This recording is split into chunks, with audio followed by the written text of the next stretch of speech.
चलिए, तो अभी हमने जो क्लास लिया था उसमें था कि कौन कौन सा प्लेस कहाँ कहाँ है। क्योंकि वो बड़ा हो रहा था इसलिए मैंने दूसरा क्लास शुरू कर दिया। इसमें कौन कौन सा प्लेस कहाँ कहाँ है मैंने उसमें कर दिया है कि जितने भी हड़प्पा सभ्यता से संबंधित जो प्लेस हैं कि किस राज्य में है और कौन कौन सा देश में है, भारत में भी है। देखिए, एक प्लेस उसमें छूटा हुआ था, वो था आपको सोर्तुगाई। सोर्तुगाई जो है वो है आपको अफगानिस्तान में, तो वो मैंने उसमें छूट गया था वो। फिलहाल जो है अभी आते हैं टॉपिक पे कि अब इसमें मतलब हम सीधे टॉपिक पे ही चलते हैं, कोई ज़्यादा इसमें नहीं है। देखिए, हमने इसमें आपको एक मिनट बताइए। हाँ हाँ, इसमें जो है मैंने पूरा मैप कवर कर दिया था कि कौन कौन सा प्लेस कहाँ है। क्योंकि अब क्वेश्चन जो पूछ लेते हैं कि अब उसमें 4 प्लेस दे दिया, उसमें मिलाने वाला हो गया, तो फिर पता नहीं लग सकता कि किस राज्य में कौन कौन सा प्लेस है। तो इसको मैंने कर दिया। इसमें 2 मैंने मैप डाले थे और दोनों में हमने पूरा स्थल कर दिया, किस किस राज्य में कौन कौन सा स्थल है, तो उसको एक बार देख लीजिएगा।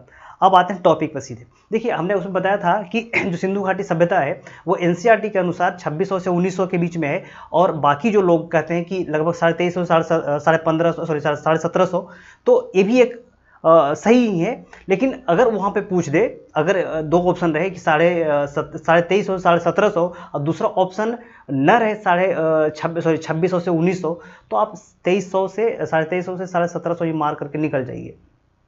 ठीक है।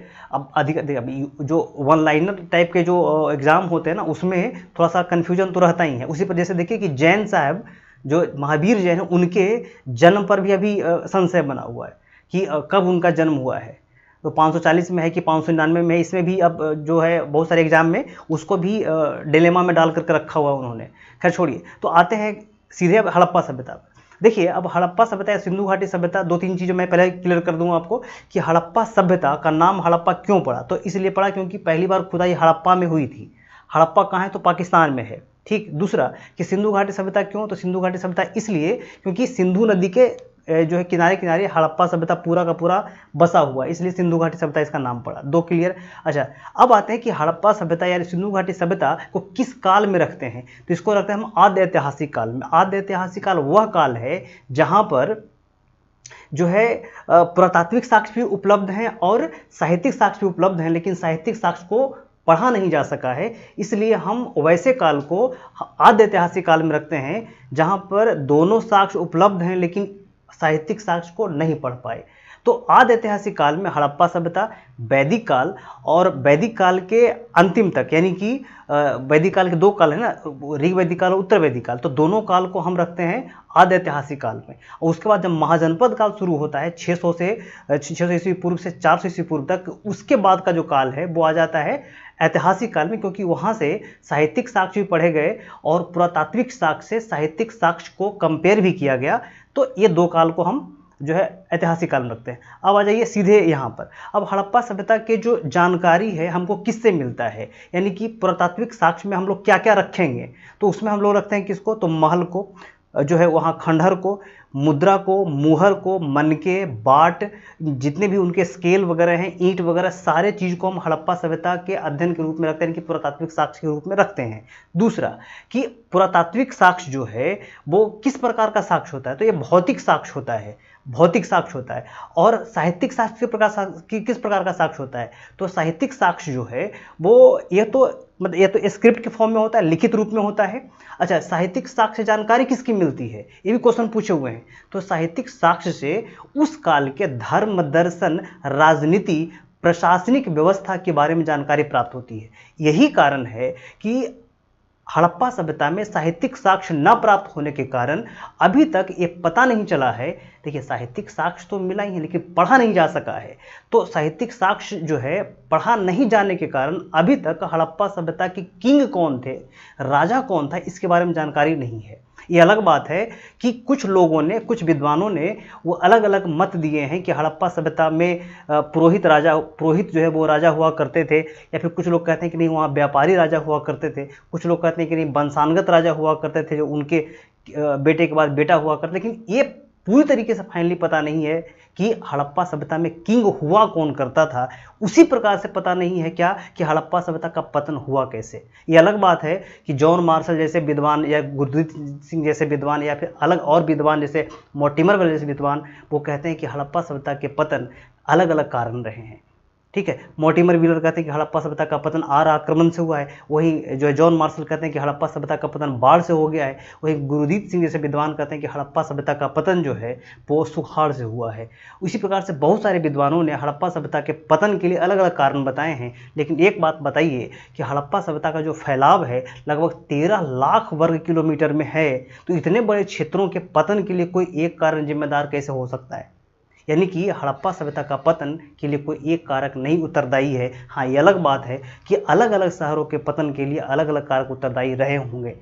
खैर, ये तो कॉन्सेप्चुअल चीज़ था, मैंने आपको बता दिया। अब आगे आ जाइए, टॉपिक पे आते हैं। अब कहते हैं कि देखिए हड़प्पा सभ्यता में बहुत सारी चीज़ें प्राप्त हुई है।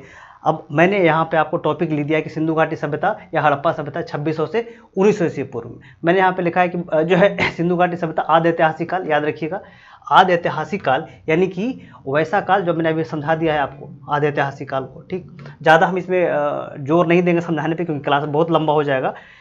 तो आदि ऐतिहासिक काल में है। ठीक, अब इसमें जो है मिला क्या है, तो टेराकोटा फिगर्स, टेराकोटा वो जो है मतलब कि वस्तु है। टेराकोटा का मतलब एक ऐसी प्रकार की मिट्टी है जिससे वस्तुएं बनाई जाती हैं, मिट्टी से वस्तुएं बनाई जाती हैं, उसको आगे में पकाया जाता है, तो उसको हम टेराकोटा फिगर्स बोलते हैं। तो टेराकोटा महल मिले, खंडर मिले, मोहर बन के बाट माप की वस्तुएं यहाँ से मिली है। उसी प्रकार से आप देखिएगा कि जो हड़प्पा सभ्यता है उसको 3 भागों में विभाजित करते हैं। कौन कौन भाग में? तो प्राक हड़प्पा सभ्यता, उसका जो काल है 3500 से 2600 ईस्वी काल पूर्व का काल है प्राक हड़प्पा का। उसके बाद आता है हड़प्पा सभ्यता 2600 से 1900 ईस्वी पूर्व का काल। उसके बाद आता है परवर्ती हड़प्पा सभ्यता, उसका जो काल है 1900 से 1700 ईस्वी पूर्व का काल है। अच्छा, बीच में आप बोलिएगा कि 1700 से 1500 का क्या है, क्योंकि 1500 से शुरू हो जाता है वैदिक काल। ठीक है, 1500 ईस्वी पूर्व से शुरू हो जाता है वैदिक काल। अब इसको हम किस काल में रखेंगे? तो याद रखिएगा कि जो बीच का 1700 से 1500 का ईस्वी का काल है, याद रखेंगे कि 1700 ईस्वी पूर्व से 1500 ईस्वी पूर्व का जो काल है उसको कहते हैं महापाषाण काल।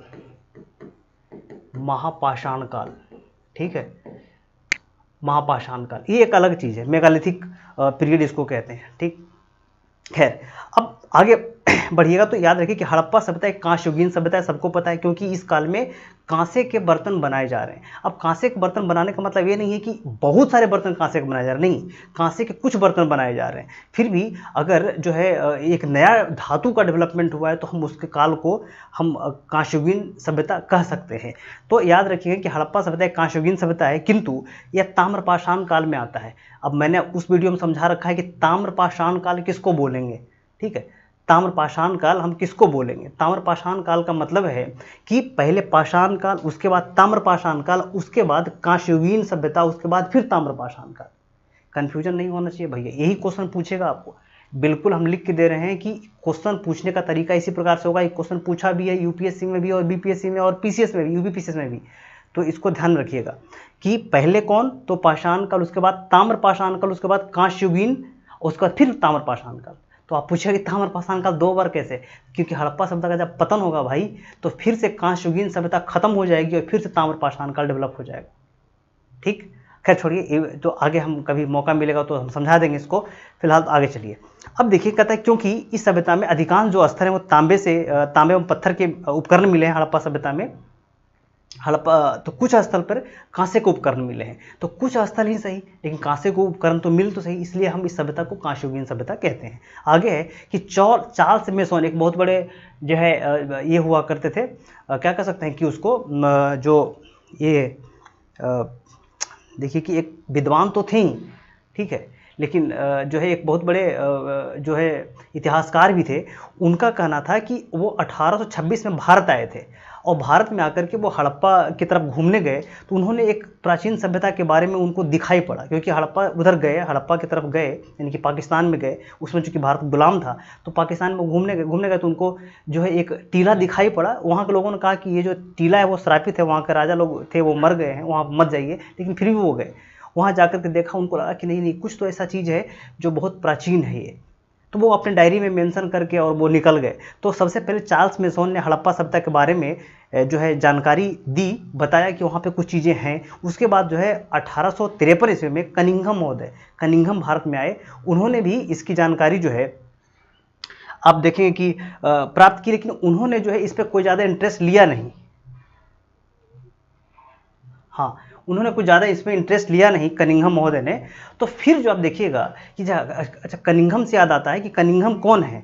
कनिंघम जो है भारतीय पुरातत्व के फादर हैं, भारतीय पुरातत्व के फादर हैं कनिंघम। तो कनिंघम महोदय जो है आए, वो फिर जो है जो यहाँ के पुरातत्वविद थे उनसे बातें की कि देखिए वहाँ पे कुछ ऐसा चीज़ है। फिर वो भी कुछ ज़्यादा नहीं कर पाए, तो 1902 ईस्वी में जॉन मार्शल आए। जॉन मार्शल आए, उस समय तक भारतीय पुरातत्व विभाग का गठन हो चुका था। किसके काल में? तो उस समय जो है भारत का जो वायसराय हुआ करता था उसका नाम था लॉर्ड कर्जन। उसने जो है भारतीय पुरातत्व विभाग का गठन कर दिया था। उसी के काल में जॉन मार्शल फिर आए। जॉन मार्शल को पुरातत्व विभाग का अध्यक्ष बनाया गया और उन्होंने 1911 ईस्वी में जो है एक व्यक्ति थे भारत के, वो पुरातत्वविद थे, उनका नाम था दयाराम साहनी। तो दयाराम साहनी के जो है उन्होंने कहा कि ये काम कीजिए, आप जो है हड़प्पा में जाइए और वहाँ पर देखिए कि वहाँ पे कुछ है कि नहीं है। वो दयाराम साहनी वहाँ पे गए, वहाँ पे खुदाई करना शुरू किया तो पूरा का पूरा शहर निकल गया। अब पूरा का पूरा शहर जब निकल गया तो आप देखेंगे कि जो है वहाँ की से एक नई सभ्यता डेवलप हो गई। पहले तो हम लोग को पता था कि भारत का इतिहास जो है वो शुरू होता है अशोका द ग्रेट से। उसके बाद जो है अब पता लगा कि नहीं, भारतीय इतिहास तो शुरू होता है भाई हड़प्पा सिविलाइजेशन से, आज से लगभग जो है लगभग 4500-5000 साल पहले से शुरू होता है। अब इस सोच करके जो ब्रिटिश है उनके माथे खनक गए कि मतलब ऐसी स्थिति में कैसे हो सकता है भाई कि हड़प्पा सभ्यता इतना प्राचीन रहा हो। फिर देखिएगा कि 1922 ईस्वी में एक व्यक्ति, उसका नाम है राखल दास बनर्जी। राखल दास बनर्जी जो है वो जो है जॉन मार्शल के ही निर्देश पर जो है मोहनजोदड़ो गए थे। मोहनजोदड़ो कहाँ? तो पाकिस्तान में। अब मोहनजोदड़ो वो क्यों गए हैं? मोहनजोदड़ो गए हैं एक कुषाणकालीन टीला खोजने के लिए। राखल दास बनर्जी जो हैं वो मोहनजोदड़ो गए हैं कुषाणकालीन टीला खोजने के लिए। लेकिन जब वहाँ खुदाई शुरू हुआ है कुषाणकालीन टीले का, तो पता चला कि नीचे कुछ चीज़ें मिलना शुरू हो गई, कंकाल मिलने शुरू हो गए, कुछ बर्तन मिलने शुरू हो गए, अजब किस्म की ईंटें मिलने शुरू हो गए, क्योंकि उसमें ईंटें तो 4:2 में है, 4:1 के अनुपात में है ईंटें। तो अब जो है इस काल में जो है अब उनको जब यहाँ मोहनजोदड़ो में ईंटें मिलने शुरू हो गए, कुछ बर्तन मिलने शुरू हो गए, कुछ कंकाल मिलने शुरू, कुछ अजीब किस्म की वस्तुएं मिलने शुरू हो गए, तो उनका इंटरेस्ट जो है वो और बढ़ गया, इसमें बढ़ गया। तो उनकी जो वर्टिकल खुदाई हुई तो पता लगा कि पूरा का पूरा शहर मिल गया उनको।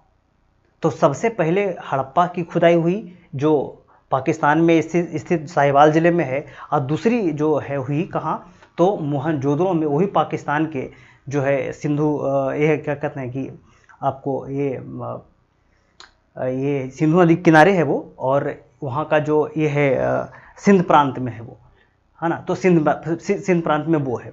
अब जो है आगे देखिएगा कि हड़प्पा सभ्यता जो है ये तो 2 खुदाई हो गई, उसके बाद तो बहुत सारे स्थल मिलने शुरू हो गए। उसके बाद चांदुदुलो उसके बगल में मिल गया, उसके बाद नाल मिल गए, सोथी मिल गए, सिसवाल मिल गए। आगे देखिएगा तो राखी गढ़ी, रोजदी, लोथल जो है बनमाली, आगे देखिएगा तो फिर इधर दाइमाबाद, इधर आलमगीरपुर, उधर मांदा, उधर जो है कुनाल, सोरतुघई, राल। ये इधर आगे देखिएगा कि पाकिस्तान में ही कुछ और स्थल मिल गए, जैसे कि ये जो है क्या कह सकते हैं उसको कि सुतका गेंडोर मिल गए, सुतका कोह मिल गए। तो बहुत सारे स्थल मिल गए। उसके बाद अब आते हैं आगे। अब है कि हड़प्पा सभ्यता का जो उद्भव हुआ है इसके संदर्भ में कई प्रकार के मत प्रचलित हैं। हड़प्पा सभ्यता का जो उद्भव हुआ कि उत्पत्ति हुई कैसे, इसके संदर्भ में बहुत सारे मत हैं प्रचलित, है ना। अब यहाँ से भी क्वेश्चन बनते हैं कि हड़प्पा सभ्यता का जो उद्भव है वो कैसे हुआ है। तो इसमें पहला मत है द्रविड़ उत्पत्ति की अवधारणा, कि भाई द्रविड़ लोग जो है इसको आकर के डेवलप किए। दूसरा है कि मेसोपोटामियाई उत्पत्ति की अवधारणा। मेसोपोटामिया उत्पत्ति की अवधारणा कहता है कि मेसोपोटामिया से लोग आए और हड़प्पा सभ्यता को बना डाले, हड़प्पा सभ्यता को बनाया और यहाँ के जो स्ट्रक्चर को बनाया। तीसरा है आकाशमात उद्भव, कि कहीं से कोई आ गए और आकर के इसको अचानक जो है डेवलप कर दिया शहर के रूप में, जैसे होता है ना कि आर्टिफिशियल चीज़ें बना देना। जैसे आप देखिए कि यहाँ पे जो है मध्य प्रदेश में, यानी कि भोपाल से बगल में एक शहर है हबीबगंज, जिसका नाम अब बदल गया है, रानी कमलापति कुछ करके उसका नाम हो गया है समथिंग। तो एक बार तो वो जो है शहर है वो आर्टिफिशियल, वो दूसरी तरीके से डेवलप किया गया शहर। वहाँ पे कुछ नहीं था, अचानक जो है बिल्डिंग वगैरह बनना शुरू हो गए, पार्क बनने शुरू हो गए, रोड बनने शुरू हो गए, और लोग वहाँ पे बसना शुरू कर दिए। तो इस प्रकार से तो अकस्मात उद्भव की अवधारणा। और थर्ड है क्रमिक उत्पत्ति की अवधारणा। अब क्रमिक उत्पत्ति की अवधारणा क्या कहता है कि हड़प्पा सभ्यता जो है पहले गांव था, गांव से पहले छोटा सा एक जो है आप कह सकते हैं कि 2-4 लोगों के बस्तियां हुआ करती थी, फिर वो गांव में डेवलप हुआ, गांव से छोटे से कस्बे में डेवलप हुआ, और कस्बे से नगर में डेवलप हुआ, और नगर से शहर में डेवलप हो गया। तो हड़प्पा सभ्यता के संदर्भ में ये विचार प्रचलित हैं। इसमें सर्वमान्य विचार जो प्रचलित हैं वो है हड़प्पा सभ्यता की उत्पत्ति के क्रमिक विकास। ठीक है, तो एक याद रखिएगा। अगला जो पॉइंट आता है कि हड़प्पा सभ्यता का जो उद्भव है वो क्रमिक उद्भव की अवधारणा को स्वीकार करता है। ठीक है, क्योंकि हड़प्पा सभ्यता का जो उद्भव है वो ग्रामीण संस्कृतियों के क्रमिक विकास के कारण हुआ है। ठीक, जैसे आप देखिएगा कि इस जो क्षेत्र है उस क्षेत्र में कई प्रकार के ग्रामीण संस्कृतियां हमको देखने को मिलती है, समझ गए। जैसे कि बहुत सारे आपको देखने को मिल, जैसे कि सोती संस्कृति, सिसवाल संस्कृति, जैसे कि जो है आपको मिल जाएंगे जो है कैथा संस्कृति, मालवा संस्कृति, बहुत सारी संस्कृतियां आपको मिलेंगी इस क्षेत्र में। अब ये कि हड़प्पा सभ्यता जो है उसका स्वरूप कैसा है, हड़प्पा सभ्यता का स्वरूप कैसा है। देखिए, तो हड़प्पा सभ्यता का के स्वरूप जो है कहा जाता है कि पूरे भारतीय उपमहाद्वीप में हड़प्पा सभ्यता जो है एक नगरीय सभ्यता है। क्योंकि आपको सबको पता है कि नगरीय सभ्यता होने के कुछ नियम होते हैं भाई, वाणिज्य व्यापार, उसके जो है शहर के कुछ टाउन प्लानिंग है, शहर के कुछ रूल्स हैं, तभी तो वो नगरीय सभ्यता होगा। तो इसका जो संरचना है वो पहला कि जो है प्रथम नगरीय सभ्यता, दूसरा एक कांस्ययुगीन सभ्यता है, और तीसरा है कि ये सभ्यता जो है वो ग्रिड पद्धति पर आधारित सभ्यता है, यानी कि इसके जो शहर हैं वो ग्रिड पद्धति यानी चेस बोर्ड के आधार पर बनाए गए शहर हैं। यहाँ की जो सड़कें हैं वो समकोण पर कटी हुई हैं, ये तो इन्फॉर्मेशन बेस्ड है। सड़कें जो समकोण पर काटी गई हैं, उसी प्रकार से जल निकासी का एक बेहतर प्रबंधन है इस सभ्यता में। क्योंकि कई बार क्वेश्चन पूछा हुआ है, क्वेश्चन ये पूछते हैं वो कि जल निकासी के बेहतर प्रबंधन हमको हड़प्पा सभ्यता के किस शहर से मिलता है। तो याद रखिएगा ये शहर है कौन, हम क्लू आपको देते हैं, ये शहर जो है ये गुजरात में है। दूसरा कि ये शहर एकमात्र ऐसा शहर जिसका विभाजन 3 स्तरों में है, धौलावीरा। तो याद है कि धौलावीरा जो है बड़ा इंपॉर्टेंट शहर है। आगे है देखिए कि जो इसके जो प्रमुख नगर हैं इसका विभाजन स्वरूप में, इसका नगर का जो विभाजन है वो 3 स्तरों में है।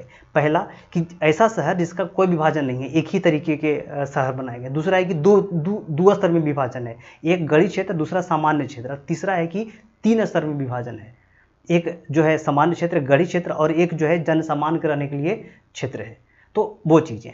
अब आइए नेक्स्ट पॉइंट में कहता है कि यहाँ के जो नगरें हैं उसमें विविधता देखी गई है। जैसे लोथल, सुरकोटदा में कोई आवास का विभाजन नहीं, जैसे अभी मैं बताया उसको। ठीक है, एक मिनट। हाँ, अब देखिए कहता है इसका जो शहरी क्षेत्र का जो मकान है, ठीक है, वो धूप में पकाए गए धूप में पकाए गए ईंटों से बना हुआ है।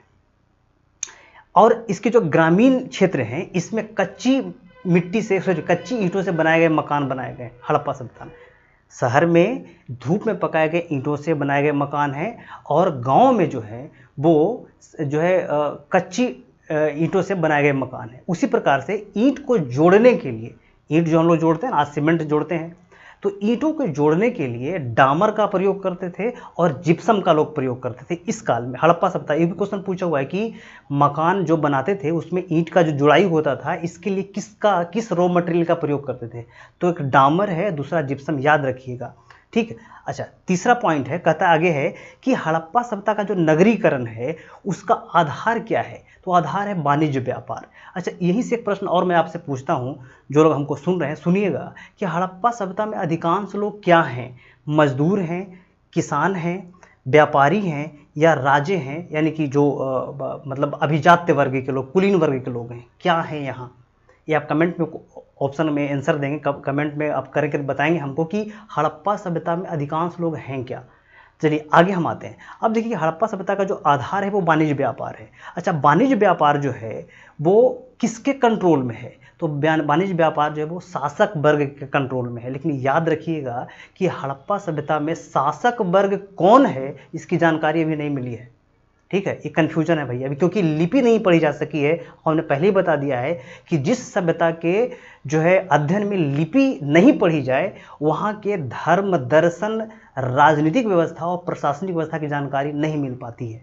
क्योंकि प्रशासनिक व्यवस्था जो है एक फिलॉसफी पर आधारित होता है, धर्म जो है एक जो है एक चिंतन पर आधारित होता है, और उसी प्रकार से राजनीतिक व्यवस्था भी है एक ऐसे पद्धति पर आधारित होती है जिसमें अब लोगों का कितना फ्रीडम है, लोगों को कितना फ्रीडम है। तो हड़प्पा सभ्यता में चूंकि लिपि नहीं पढ़ी जा सकी है, इसलिए ना वहाँ के प्रशासन के बारे में जानकारी है, ना राजनीतिक व्यवस्था के बारे में जानकारी है, और ना ही वहाँ पे धर्म, दर्शन, अनुष्ठान के बारे में जानकारी है। तो याद रखिएगा, ये क्वेश्चन पूछ लेते हैं। अब आइए कि जो वाणिज्य व्यापार है वो कितने क्रमों में विभाजित है। जैसे देखिए कि हड़प्पा सभ्यता में जो वाणिज्य व्यापार है वो गांव से शहर के बीच में है, शहर से शहर के बीच में है, और शहर से विदेश के बीच में है हड़प्पा सभ्यता का वाणिज्य व्यापार। क्लियर। अगला पॉइंट में आता है कि हड़प्पा सभ्यता का जो स्वरूप है उसमें विविधता हमको देखने को मिलता है। मतलब क्या, उसमें बहुदेववाद का प्रचलन है। बहुदेववाद का मतलब क्या है कि एक से अधिक देवता वहाँ पर हैं हड़प्पा सभ्यता में। लेकिन अलग बात है, देवता तो हैं, पूजा भी है, पूजा भी होती है, लेकिन मंदिर नहीं है। हड़प्पा सभ्यता में पूजा भी है, देवता भी हैं, लेकिन मंदिर नहीं है। ठीक, इसको याद रखिएगा। अच्छा, पूजा किसकी होती है? तो नाग की पूजा होती है। अच्छा, नाग की पूजा क्यों होती है? What is purpose? नाग जो है की पूजा क्यों की जाती है? इसके पीछे कारण क्या, देखिए नाग जो है वो सेक्स सिंबल को डिनोट करता है, यानी कि प्रोडक्शन को डिनोट करता है नाग जो है। ठीक है, तो हमारे जो हड़प्पा सभ्यता है उसमें नाग की पूजा होती है, अग्नि की पूजा होती है, पेड़ पौधे की पूजा होती है, जल की पूजा होती है, मातृदेवी की पूजा होती है, और पशुपति शिवा की पूजा होती है। क्योंकि अब शिव की जो है, शंकर की जो शिवलिंग है वो सबसे पहले हड़प्पा से मिला है, और हड़प्पा से ही एक नटराज की प्रतिमा भी मिली है। और नटराज कौन है? वो जो है भगवान शंकर हैं। ठीक है, नटराज कौन है? भगवान शंकर हैं। जो आगे देखेंगे कि हम लोग साउथ इंडिया में जाएंगे तो एक नृत्य है कथकली, है ना, उसमें नटराज की मूर्ति को रख करके वहाँ पे डांस किया जाता है, जिसमें कांजीवरम साड़ी पहनते हैं। ठीक है, अब देखिए कि हड़प्पा सभ्यता में जो मातृदेवी की पूजा होती है वो किस रूप में होती है? तो याद रखेंगे कि कुमारी के रूप में पूजा होती है। मातृदेवी की पूजा कुमारी के रूप में होती है, यानी कि जो अविवाहित महिलाएं हैं ऐसे रूपों में उनकी पूजा होती है। वो तो आज भी हमारे यहाँ होता है, नवरात्रा चल रहा है, नवरात्रा में देखें कि लड़कियों की पूजा होती है, यानी कि हमारे यहाँ बच्चियों की पूजा होती है। आगे देखिए, अब हड़प्पा सभ्यता का नगर यानी भवन निर्माण। हड़प्पा सभ्यता में जो भवन है वो किस प्रकार से बनाएंगे? तो कहा जाता है कि हड़प्पा सभ्यता का जो भवन है वो एक मंजिले हैं, बहुमंजिले हैं, और जो है आप कह सकते हैं कि कई तो बहुमंजिले का मतलब 3 मंजिले भी हो गए, लेकिन वो ज़्यादा नहीं है, लेकिन 1 मंजिले और 2 मंजिले तक वहाँ भवन बनाए गए हैं। दूसरा है कि ये जो भवन निर्माण की जो पद्धति है वो पहले ही बताया कि ग्रिड पद्धति पर आधारित है, चेस बोर्ड की पद्धति पर आधारित है। और याद रखिए कि हड़प्पा सभ्यता के जिस नगर जिस पद्धति पर आधारित हैं उसी पद्धति पर वर्तमान में भारत की एक शहर भी है, उसका नाम है चंडीगढ़, वही पद्धति पर आधारित है। आगे देखिएगा कि जो हड़प्पा सभ्यता के में जो नगर हैं उनमें विविधता हमको देखने को मिलती है। जैसे कि लोथल सुरगोडा में जो है जो शहर है उसका कोई विभाजन नहीं है। मोहनजोदड़ो और हड़प्पा में एक मतलब दोहरा विभाजन है। और आप देखेंगे कि धौलावीरा में तीसरा विभाजन है, पहला दूसरा तीसरा विभाजन है। ठीक है, अच्छा, हड़प्पा सभ्यता में जो है जो सड़क है वो लगभग 10 मीटर चौड़ाई पर है। दूसरा कि सड़कों के पक्कीकरण के साक्ष्य हमको एक ही जगह से मिलता है, वो है मोहनजोदड़ो से। ठीक है, सड़कों के पक्कीकरण के साक्ष्य जो है केवल मोहनजोदड़ो से मिलता है। अभी क्वेश्चन पूछा हुआ है, समझ गए। और हड़प्पा सभ्यता का जो मकान बना है उस मकान में हर फैसिलिटीज़ है, यानी कि कुएँ हैं, स्नान घर है, रसोई घर है, शौचालय है, आंगन है, बेडरूम है, सारा व्यवस्था है। अच्छा, सबसे बड़ी व्यवस्था क्या है कि मतलब अपने जो हमारे यहाँ जो फ्लोर होते हैं, 1 फ्लोर 2 फ्लोर 3 फ्लोर, तो जो दूसरे फ्लोर है वहाँ पर जो है पानी की निकासी की व्यवस्था भी है। बरसात में जो छत होते हैं उस पर से पानी की निकासी की व्यवस्था है। वहाँ नरमोखे लगाए गए हैं। ठीक है, पाइप के आकार के कुछ जो है पाइप टाइप के बनाए गए हैं, वो भी मिट्टी के बने हैं, तो वो उसकी भी व्यवस्था है। उसी प्रकार से आप देखिएगा कि कालीबंगा के जो मकान हैं उसके जो फर्श हैं नीचे उसके भी पक्कीकरण के साक्ष्य हमको मिलते हैं कालीबंगा से। आगे देखिएगा कि जो सिंधु घाटी सभ्यता है वहाँ पर जो लोग हैं वो आडंबर के प्रेमी नहीं है। आडंबर का मतलब क्या है? आडंबर जो है उसको कहते हैं कि हम लोग जितना कहते हैं उतना करते नहीं हैं। हम लोग बहुत कुछ, जैसे ना कहते हैं हिंदी में कि बहुत कुछ तो फेंकित हैं, तो वो आडंबर के प्रेमी नहीं है। हम लोग तो दिखावा बहुत ज़्यादा करते हैं ना, वो दिखावा के प्रेमी नहीं है। वो जो है जन कल्याण से आधारित उनका सोच है, समझ गए। वो बड़े बड़े मंदिर जिगूरत नहीं बनाए। जैसे अब मिस्र में क्या है, देखिएगा कि वहाँ पे सोने की मूर्तियाँ बनाई गई, बड़े बड़े मंदिर बनाए गए, बड़े बड़े राजाओं की मूर्तियाँ बनाई गई, लेकिन हड़प्पा सभ्यता में जो राजा है उसकी कोई मूर्ति नहीं बनाई गई है। इसका मतलब क्या है कि राजा जन कल्याण पर आधारित है, सॉरी, राजा जो है वो जन कल्याण ओरिएंटेड है। राजा चाहता है कि जनता का कल्याण हो, मेरा क्या है। तो हड़प्पा सभ्यता का जो मुख्य उद्देश्य है, हड़प्पा सभ्यता के जो प्रशासनिक व्यवस्था का मुख्य उद्देश्य है वो है जनता का कल्याण करना, न कि राजा जो है उसका कोई जो है गुणगान करना। इस प्रकार से आगे देखिए कि हड़प्पा सभ्यता का जो भवन है वो चतुर्भुजाकार है, वर्गाकार है, यहाँ गोलाकार भवन नहीं बनाए गए हैं। उसी प्रकार से धौलावीरा और सुरकोटदा के जो भवन है वहाँ पर पत्थर का प्रयोग किया गया। याद रखिएगा, सुरकोटदा और धौलावीरा दोनों गुजरात में है। यहाँ के जो भवन हैं इसमें पत्थर के प्रयोग किए गए हैं। अब आइए हम एक एक शहर का जो है, आपको कुछ शहर मैंने लाया है, कुछ शहर को हम आपको जो है बता देते हैं कि जैसे हड़प्पा है, तो हड़प्पा है कहाँ, तो आप सबको पता है हड़प्पा जो है आपको पंजाब में मिल जाएगा, पाकिस्तान के पंजाब में। तो हड़प्पा सभ्यता जॉन मार्शल के निर्देशन में दयाराम साहनी ने 1921 में इसकी खोज की थी, और ये जो है वर्तमान पंजाब के मोंटगोमरी जिला यानी कि साहिवाल जिले में रावी नदी के किनारे स्थित है। और यहाँ पर जो है हड़प्पा सभ्यता से 6-6 के 2 कतार में धान के कोठार मिले हैं, मतलब कि 6-6 कमरे के 2 कतार में धान के कोठार मिला है। यहाँ से गेहूं और जौ के दाने के साक्ष्य भी मिले हैं। यहीं से 7-7 के पंक्ति में 2 श्रमिक आवास भी मिले, भी क्वेश्चन पूछा हुआ है। 7-7 के कमरे में 2 श्रमिक आवास भी यहाँ से मिले हैं। उसी प्रकार से आइएगा कि हड़प्पा नगर का विभाजन 2 स्तरों में है, पहला गढ़ी क्षेत्र और दूसरा निचला क्षेत्र। ठीक, आगे बढ़ते हैं तो हड़प्पा से ही एक धोती पहने मूर्ति भी मिला है, धोती के पहने हुए मूर्ति भी मिला है।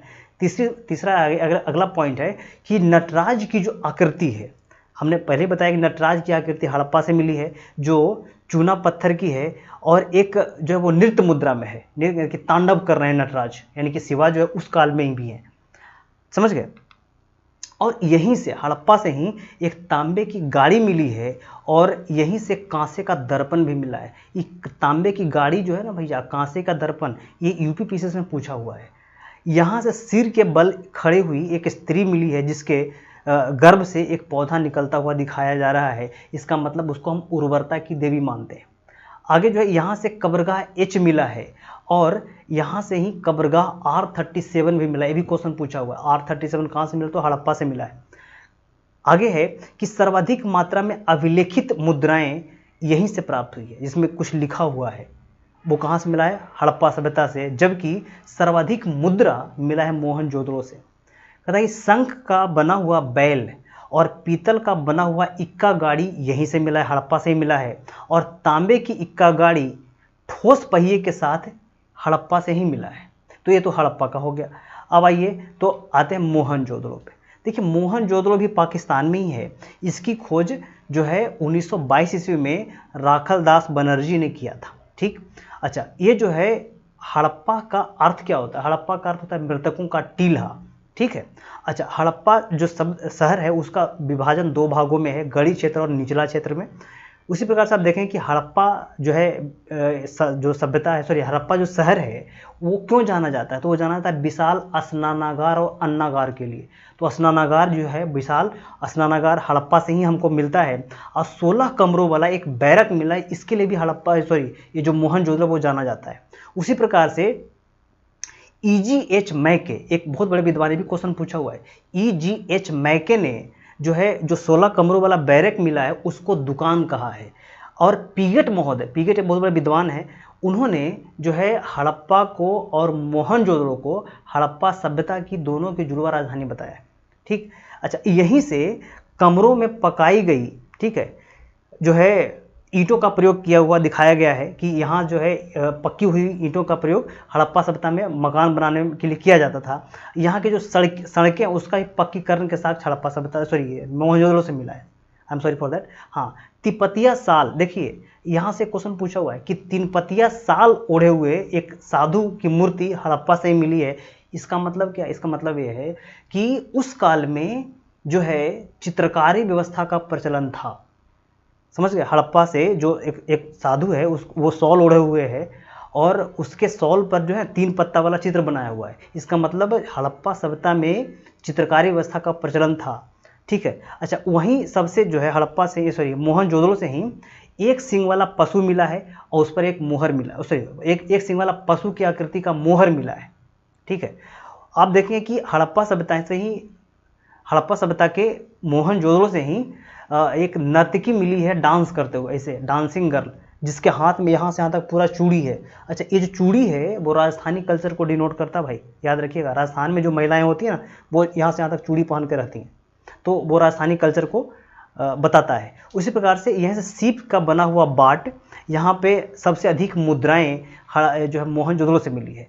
अब देखें कि अभिलेखित मुद्राएं जो है वो सबसे ज़्यादा हड़प्पा से मिला है। उसके बाद केवल मुद्रा अधिक मिला है कहाँ से? मोहनजोदड़ो से। आगे देखिएगा कि एक मुहर पर अंकित पशुपतिनाथ की जो मूर्ति है, यानी कि जो पशुपति शिव हैं, वो ऐसे तपस्या के मोड में बैठे हुए हैं और उन एक तरफ हाथी और भैंसा, एक तरफ हाथी और गेंडा है और दूसरी तरफ हाथी और बाघ है। तो इसकी मूर्ति और नीचे जो है 2 हिरण बैठा हुआ है। इसकी आकृति मोहनजोदड़ो से मिली है। दूसरी प्रकार जो है एक सिंग वाला पशु की आकृति वाले जो मुहर है वो यहीं से मिला है, मोहनजोदड़ो से। और यहाँ से सूती कपड़ा में लपेटा हुआ अस्तूरा भी मिला है। कहाँ से? तो मोहनजोदड़ो से। आगे बढ़िएगा तो देखिएगा कि सड़क के पक्कीकरण के एकमात्र साक्ष्य मोहनजोदड़ो से प्राप्त हुए हैं। उसी प्रकार नाव के चित्र वाला मुहर ये मोहनजोदड़ो से मिला है। आगे देखें कि यहाँ से भवन में पक्कीकरण के पकाए गए ईंटों का प्रयोग मोहनजोदड़ो से ही हुआ है। तो 2-3 बार एक रिपीट हो गया लाइन। आगे देखिए कालीबंगा कहाँ है भैया? तो राजस्थान में है। और ये है किस किनारे? तो घग्गर नदी के किनारे स्थित है कालीबंगा। कालीबंगा का अर्थ होता है काले रंग की चूड़ियाँ। ठीक है। कालीबंगा का शाब्दिक अर्थ होता है काले रंग की चूड़ियाँ।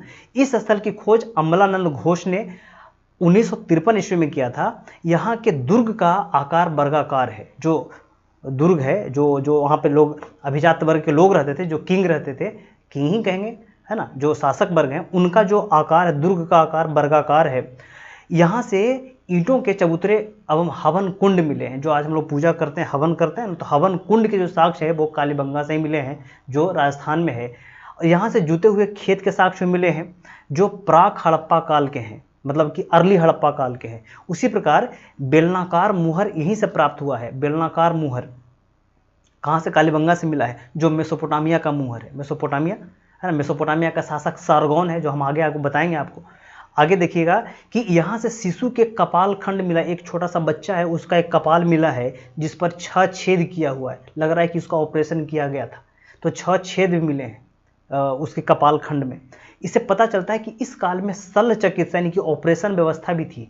ऑपरेशन करने की व्यवस्था जो है हड़प्पा सभ्यता में थी। इसके कपाल खंड के मिलने से ऐसा पता चलता है। उसी प्रकार से देखिएगा कि यहाँ के से एक मुद्रा मिला है जिस पर बाघ का अंकन है, बाघ। उसी प्रकार से ये लोथल गुजरात में है, भोगवा नदी के किनारे है। इसकी खोज जो है 1957 ईस्वी में रंगनाथ राव ने किया था और ये जो है गुजरात के अहमदाबाद जिले में स्थित है। कौन? लोथल। अच्छा, लोथल काफ़ी फेमस स्थल है क्योंकि यहाँ से जो है गोदीवाड़ा मिला, यानी कि डॉक यार्ड मिला। डॉक यार्ड का मतलब होता है कि जहाँ पर कोई जहाज है पानी वाला, वो लोड और अनलोड होता है, यानी कि उस पर सामान लाते हैं और उतारते हैं। ठीक है। तो एकमात्र ऐसा हड़प्पा सभ्यता का स्थल है जहाँ पर डॉक यार्ड मिला है, वो है लोथल। और यहीं से एक वृत्ताकार और चौकोर अग्नि की वेदिका मिली है। अग्नि की वेदिका मतलब क्या? जो वेदी बनाते हैं पूजा में हम लोग, जिसमें हवन करते हैं, तो अग्नि की वेदिका मिली कहाँ से? तो लोथल से भी। अच्छा, यहाँ से अनाज पीसने वाला एक चक्की भी मिला है और मनका बनाने के कारखाने भी मिले हैं। उसी प्रकार से सूती वस्त्र रंगाई के कुंड भी मिला है। कहाँ से? लोथल से। ठीक। अब है कि मन का, हाँ, मकान के दरवाजे सड़क की ओर खुलते थे। एकमात्र ऐसा स्थल है हड़प्पा में, लोथल, जिसके दरवाजे सड़क की ओर खुलते थे। बाकी जो शहर थे वहाँ पर दरवाजे सड़क की ओर ना खुलकर गली में खुलते थे पीछे।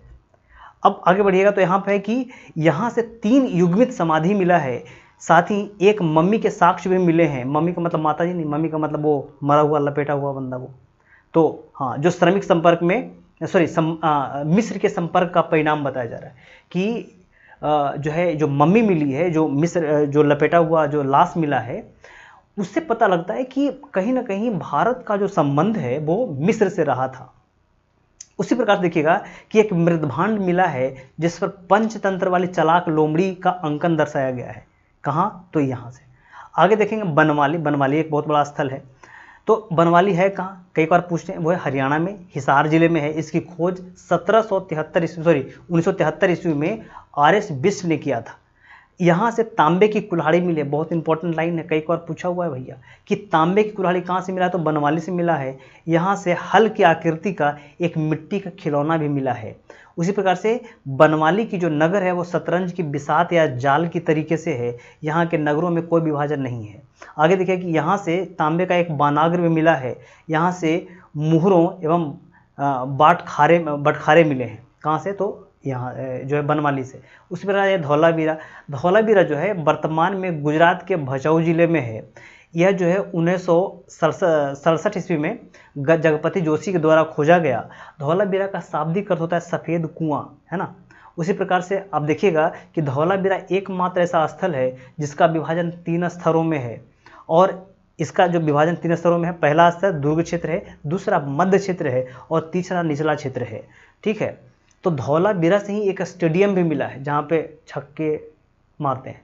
तो छक्के मतलब समझ गए ना, 6, तो 6 मारने वाला स्टेडियम भी मिला है यहाँ से। पता है उसमें क्रिकेट था कि नहीं था, लेकिन फिलहाल तो स्टेडियम मिला है। यहाँ से जल प्रबंधन की विशिष्ट प्रणाली मिली है जिसमें जल को रोक करके 16 ज़्यादा जलाशय बनाए गए, यानी कि 16 तालाब यहाँ से बनाए गए हैं। यहाँ बनाए गए कहाँ पर? तो धौलावीरा में। आगे देखिए कि रोपड़। रोपड़ कहाँ है? तो पंजाब में है। रोपड़ जो सतलज नदी किनारे स्थित है। इसकी खुदाई जो है 1953-54 में यज्ञदत्त शर्मा ने किया था। यहाँ से तांबे की कुल्हाड़ी मिली है। ठीक है। आप देखें कि मानव के साथ कुत्ते को दफनाए जाने का साक्ष्य भी रोपड़ से ही प्राप्त हुआ है। उसी प्रकार से आप देखिएगा कि स्वतंत्रता के पश्चात सबसे पहले खुदाई रोपड़ में ही हुई थी। रोपड़ में ही हुई थी। स्वतंत्रता के बाद सबसे पहली खुदाई रोपड़ में हुई है।